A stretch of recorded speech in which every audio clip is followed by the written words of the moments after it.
3 ways to come up with an idea for a disruptive product. We'd all love to have that big idea that makes us rich. Imagine if you were the person who invented Velcro or Post-it notes. With a simple mechanical solution, you could change your life, while also making life easier for millions of people around the world. Not only would your own day-to-day life become much happier and easier, millions of dollars will do that, but you'd get to enjoy the incredible sense of accomplishment that only comes from doing it on your own. But can you force an idea to come?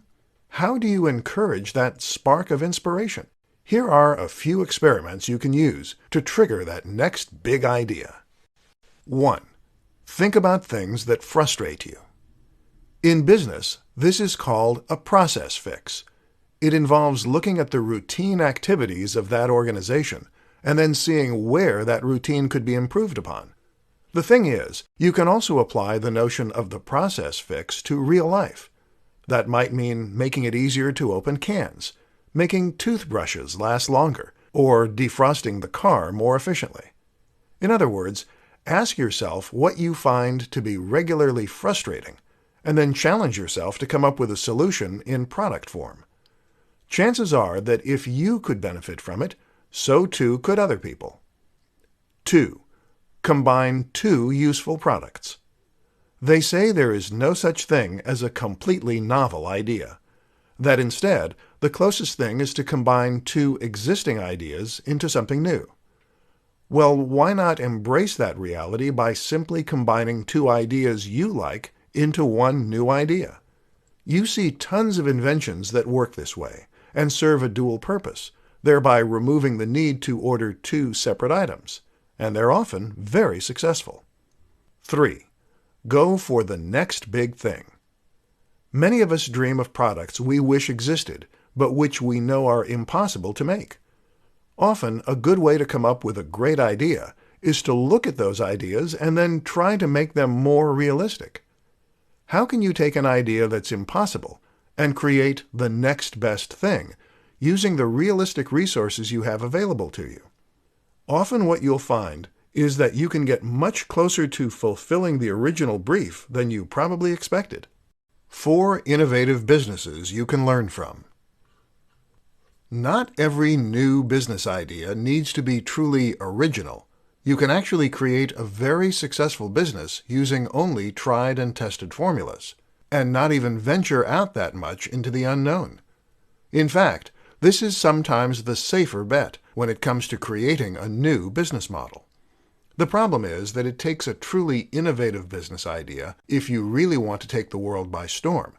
If you're just happy to make a little money, then sure, something basic and already proven will work fine. But if you're looking to become a billionaire who forever changes the status quo, then you will need to come up with something completely new. Let me share 4 examples of companies that have done that in exciting ways. 1. Facebook. Facebook completely changed the way that we interact with one another, the way we stay in touch with friends, and the way that we make new acquaintances.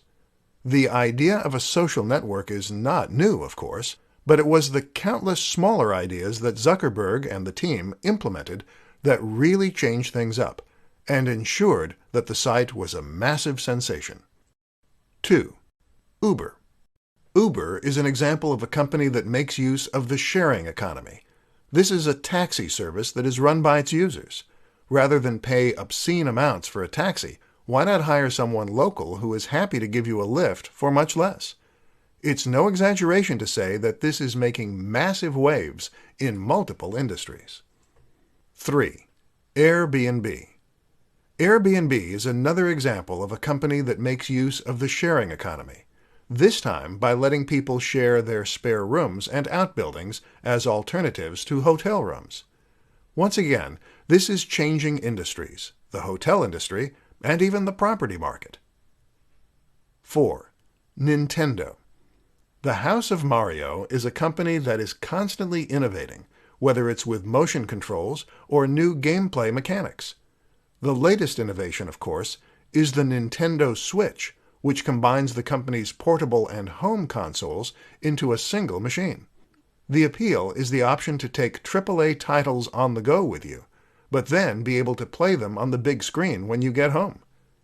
It's early days yet, but so far the signs are very positive, and the company has sold more units than any other console at this stage in its life.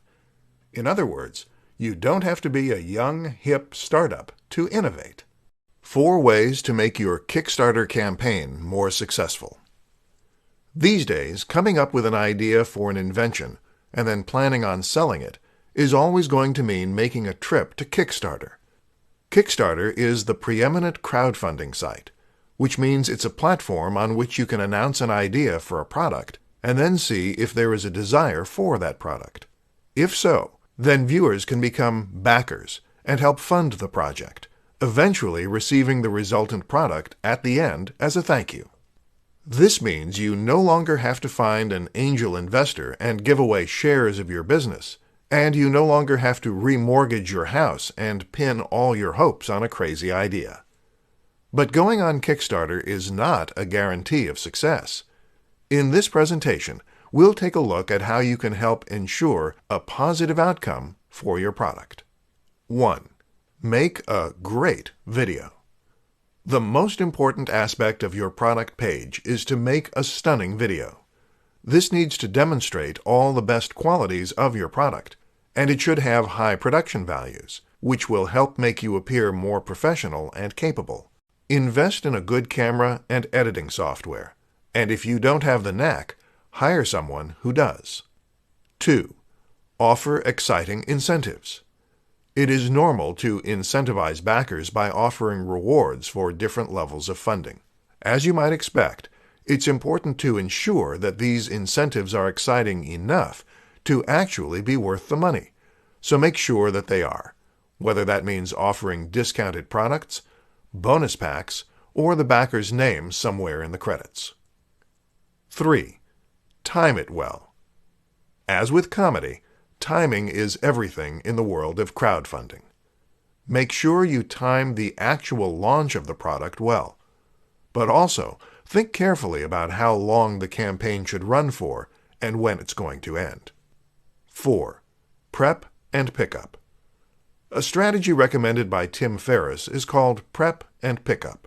The idea is that you're going to work on all the emails, ads, press releases, and other marketing materials before you launch your product. From there, you will have everything ready to go, and all you need to do is click Send at the appropriate times when the product is live. This prevents the scenario where life gets in the way and you can't promote your product as much as you should. 5 examples of businesses that take full advantage of the sharing economy.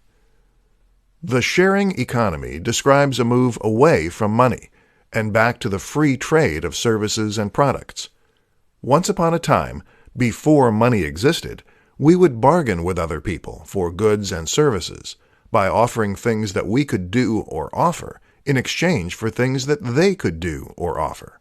Need someone to chop down a tree? Then offer to cut their hair or give them some of your eggs. Then money came along and was used as a way to represent value. This could be traded for goods and services in lieu of providing goods and services back, thereby making transactions much simpler and easier.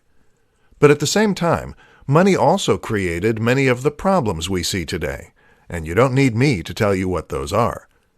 Fortunately, technology is giving us a way to take matters back into our own hands. Technology is perfect for facilitating transactions that don't need money, and hence we are seeing the free trade of goods and services once again. Businesses take full advantage of this and are among the most innovative and successful on the planet right now. In this presentation, we will consider some examples. 1. Uber. Let's start with one of the most high-profile sharing economy businesses out there. Uber is a company that seeks to remove the need for taxis and public transport by letting anyone offer lifts for a small fee. The result is that the costs are much lower, and rides are always available, and it has taken off to the extent that it is actually threatening the taxi industry. 2. Shpock. Shpock is an app that acts like a yard sale. Got something you don't want? Take a photo and upload it to Shpock to sell it back within your local area. 3. FreeCycle. FreeCycle takes the idea of Shpock one step further by encouraging its users to give away things that they don't need anymore, but would otherwise have to pay to dispose of. 4. Airbnb. Airbnb is Uber for accommodation, allowing anyone to offer up a room, outbuilding, or attic as a place for people to stay. This is not only changing the face of the hotel industry, but even the property market. 5. Couchsurfer. Couchsurfer is to Airbnb what FreeCycle is to Uber, essentially getting people to offer accommodation for free. By letting people crash on your couch, you win goodwill to crash on the couches of other people, and thereby get a free place to stay wherever you are in the world. 6 ways to get funding for your new product idea. Got an idea for an amazing new physical product that might just change the world and make you a profit in the meantime? This is an incredibly exciting position to find yourself in, especially if you truly believe in the idea you have. That's also why it's so tragic to find yourself unable to make that vision into a reality. If you can't find the funds to manufacture your product, then you can't create it and you can't sell it. It's that simple. In this presentation, I'll show you 6 ways to find funding for your idea so that your good ideas never have to go to waste. 1. Crowdfunding. Crowdfunding means that you raise money from the crowd, aka the general public. You put forward your idea, show a working prototype in a video, and explain what it does. You then explain why you need money to make your idea a reality, and you give away some kind of reward in return. 2. Pre-orders. Another option is to take pre-orders for your product. This is another way to get money up front and test that the audience is there. If you don't get enough pre-orders to cover the manufacturing expense, then you simply cancel the pre-orders. 3. PayPal Working Capital. Don't overlook this option from PayPal. PayPal Working Capital is a business loan from the online payment processor that allows you to pay just a single fixed fee, which is usually quite reasonable, and then make repayments out of the money that comes into your PayPal account. While the fees aren't the lowest, it's the ease with which this loan works, the lack of impact on your credit score, and the convenient repayment system that make it a good option for inventors. 4. Credit card loan. A credit card loan isn't the most elegant solution, but it certainly works. Other loans include a bank loan or a loan from the bank of mom and dad. 5. Investors.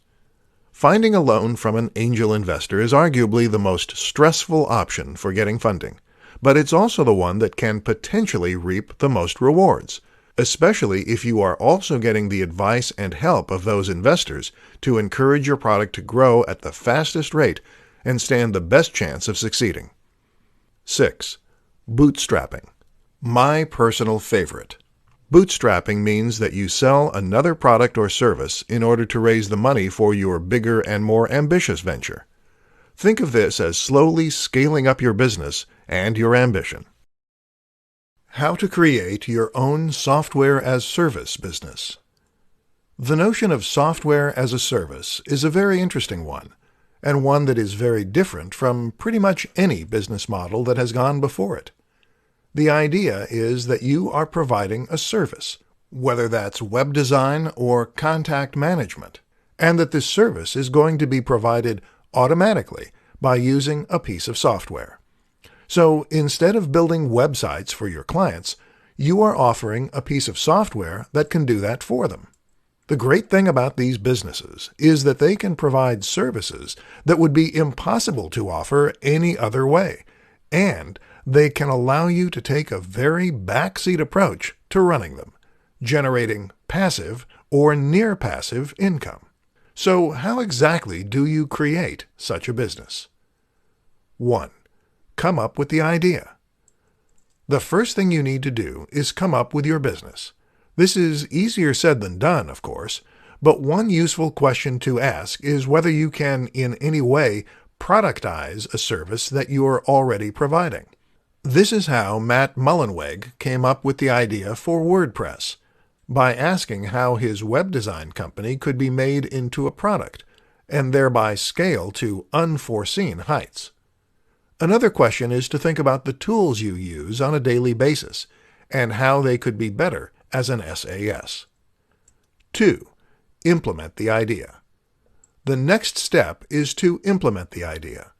The problem with this is that it will very often involve programming using a web-based programming language. This is code that will run on a server, and common languages include PHP and Python.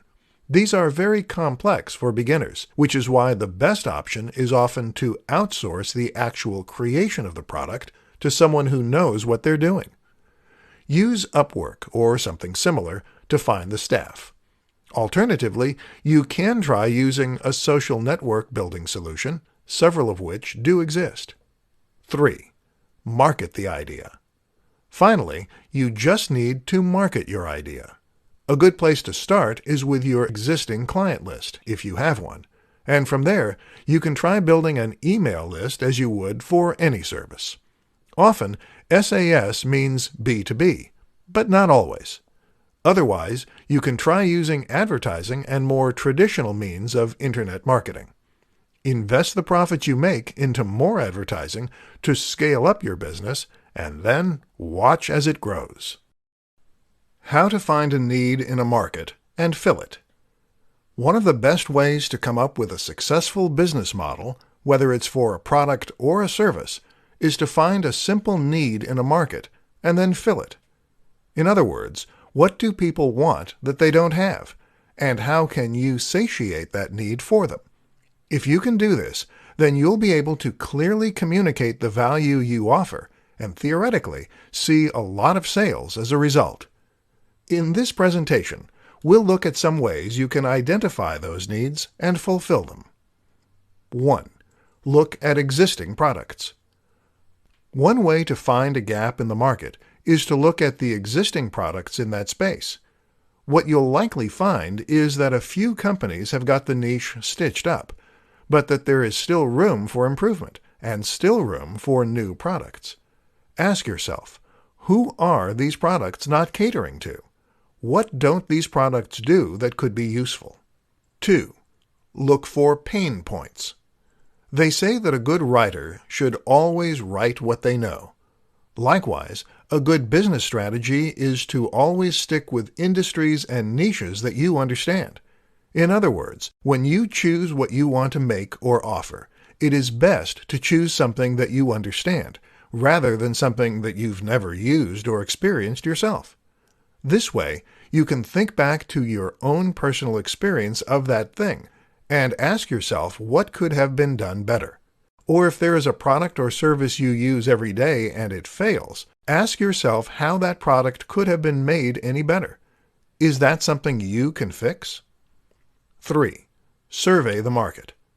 Another simple way to find things that aren't out there is to survey the intended market. In other words, ask the people you're selling to what they would like to see more of and where they feel their needs aren't being met. 4. Consider smaller cross-sections. Speaking of the market, have a think about who the market includes and whether there is a group within that market which has distinct needs not felt by the rest. Maybe people who work night shifts could benefit from a twist on an existing product, or people with a certain disability. All these strategies can be fantastic ways to find new business opportunities. But remember that what made Steve Jobs so innovative and successful was his ability to anticipate what the market needed before the market knew itself. How to market your new disruptive idea. Got a new idea for a product or service that is going to be truly disruptive and change the way we see the world? Great. Only you're not the first, and you probably won't be the last either. The thing is, ideas are a dime a dozen, and actually the hard part is marketing those ideas and getting them to sell. That's where the marketing part comes in, and that's the difficult part. Unfortunately, it's even harder in many cases when your idea is exciting and new. Why? Because there is less point of reference and less context that you can use to explain your idea. So how do you get the word out about your new concept? Let's look at some options. In the beginning, the main aim of your marketing is often going to be explaining what your product is. This is your elevator pitch, and it's important that you've come up with a simple way to explain succinctly and clearly what your idea is, who needs it, and what they need it for. Another useful concept is to focus on the value proposition.